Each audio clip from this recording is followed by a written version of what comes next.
Hello, excuse me. Are you Filipino? Yes po. Magpakilala po. My name is Jayvan Calvarola. My father's side in from Batangas and my mother's side in Bordeaux, Quezon. Saan na po kayo ngayon naka-base? Dito na po sa Albania po. At gano'n na kayo katagal dito? 4 years po. Ano pong trabaho ngayon sa Samyang? Bale ngayon po, dito po ako ngayon sa restaurant namin. Bale, 4 years na po ako ditong chef sa Samil. Kapag season po, pumupunta po ako ng Samil. Then pagkakatapos po ng season, ng summer season, pumupunta po ako ng Tirana para magtrabaho doon. Okay. So, ilang buwan ka dito sa Samyo? Bali po, gumugugol kami dito ng 4 na buwan kapag ka-summer. Then pagkatapos po nun, pupunta na po kami ng Tirana sa city kapag winter. Okay. Marami-rami na ba kayo ditong Filipino chef dito sa... Ang alam ko po na marami na po kami, around nasa 40 chef na regular na magkakilala po kami dito. Kaya mo kami ng idea, magkano approximately ang sinasahod ng OFW dito sa Samil, Albania? Kapag ka-summer po, bali po sa iba't iba po yan kasi meron po tayong sa mga cleaners, sa mga hospitality po. Meron mga waiter, around 800 sa kanila and meron pong pumapalo ng hanggang 1.2 to 1.4 kapag ka-summer po. Okay. Then sa amin naman pong mga chef, bali ang sahod po namin, ang pinakambaba po namin 1.5 to 3,000 Yes po. Okay din pala. kapag summer po. Ito ba ay lek or euro? Euro Clarify po. natin. Euro. Ilang oras ka nagtatrabaho kada araw? Ang normal na oras po dito ay 8 oras. Pero kasi halimaw po tayo sa kusina, umaabot tayo ng 15 oras. Wow, kada araw ito? Opo, pero bayad naman po siya. Okay. At meron ba kayong off, official off kada week?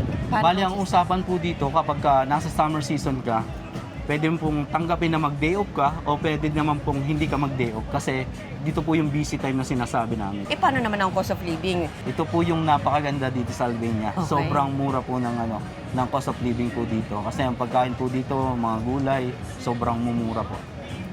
Yun lang po yung ko po dito. Observe ko lang po sa ibang Europe kasi dito po talaga. So, napakamura po ng mga bilihin. Paano ang mga renta sa bahay? Yung sahod, magbabayad pa ba tayo ng accommodation for Sa that? katunayan o po, kasama? ma'am, meron po tayo na free accommodation sa mga employer po natin. So, kung halimbawa naman po, ayaw mo pong tumira sa accommodation natin, meron naman pong mga apartment dito. Pwede ka naman pong mag-share po kayo, bed spacer. Pero sobrang mura naman po nung mga 50 euro per head, like this. Meron naman pong 100. Depende na lang po kung sino magkakasama, share po kayo. Bibigay ba ang employer ng allowance? Yes, ma'am. Yes po. Pag hindi ka tutuloy dun sa accommodation? Yes po. Oo, Nagbibigay po possible din. sila. Possible po magbigay sila ng 150 euro or 50 euro. Depends po sa employer niyo. Pero iba naman pong employer dito, mabait naman po sila.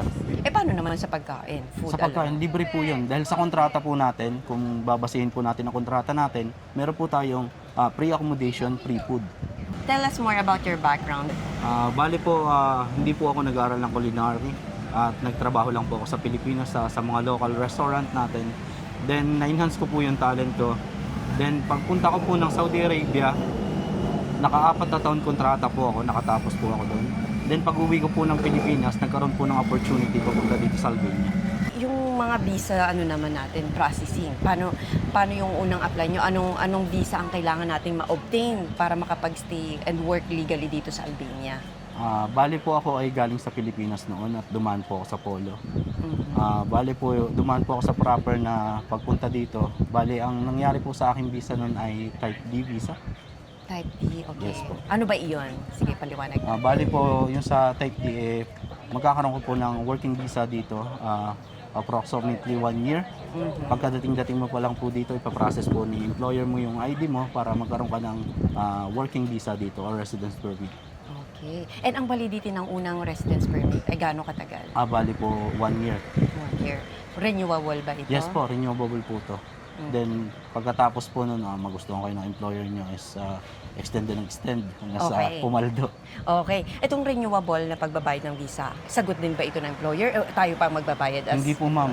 Kung ang halimbawa po, natapos nyo ang kontrata, meron po kayong dalawang option. Pwede po kayong ikaw na lang po mag self process. process po. Pwede naman po sa employer na ire-renew kada buwan. Ano yung mga struggle mo during the first year of stay? Dito sa Albania, yung language po, nahihirapan ako nung una pero a month, 6 months, natuto po ako ng lingwahe nila at yun po, na pag-aralan ko yung mga ugali, kultura nila, kung paano sila makisama sa mga tao. And for good naman po, napakaganda po ng pag-ugali nila.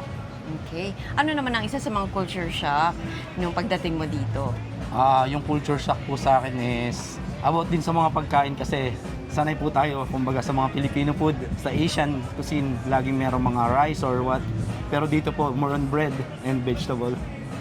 Required ba na mag-aral ng language ng Albanian?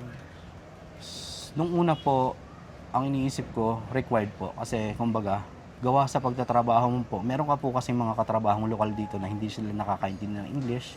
Pero, halimbawa naman po, kapag yung mga ibang lahi naman po, nakakapag-English po siya yung mga katrabaho mong iba. Pero kung sa akin po, mas pabor ako na matuto muna silang mag-Albania para sa ikagaganda ng operation niya. Ano yung mga ginawa mo para mag-integrate dito sa culture nila sa Albania? Bale, nung una po, sa akin sabi ko, need ko talagang saluhin lahat ng mga, kumbaga, yung mga kultura nila. Kasi kung pipilitin mo na mahihiya ka, matatakot ka sa kanila, kumbaga, parang mawawalan sila sa iyo ng respeto at saka hindi ka makakasabay sa kanilang mga kultura. Kasi dapat kung ano yung gusto nila, pakita mo na gusto mo rin kahit kumbaga nahihirapan kasi OFW tayo, kailangan natin transparent sa kanila.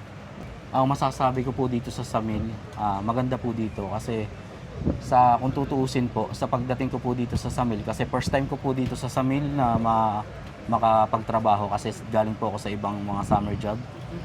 Dito po is wala akong nakikitang krimen o kahit na ano, kahit maglakad ka sa gabi or what, magparty ka, lasing, umuwi, safe ka makakauwi sa inyo kasi ayos din naman po kasi yung mga tao dito at yung mga turista. Kamusta naman ang Filipino community dito sa Samil? Ang masasabi ko po nung una, medyo matamlay. Pero sa ngayon po, sumasaya na po yung Filipino community dito. Dumadami na po sila. Dumadami na. Every summer may event, Pasko may event. And always, meron po tayong mga simbahan dito na Catholic. At doon po, para po nagkakamit together po kami ng mga Pilipino dito. Then sa simbahan po, may mga tindang kakanin na mga talagang Filipino product po. May about suman, leche flan, iba't iba po, mga sisig. Shoutout nga pala sa nanay at tatay ko, sa asawa ko, at saka sa anak ko, dyan sa Batangas. Narito na ako ngayon at salamat sa inyo. Kung wala kayo, wala rin ako. Sa inyo mga kabayan, sana maabot nyo lahat yung pangarap nyo at tibay lang mga kabayan. Ingat kayo.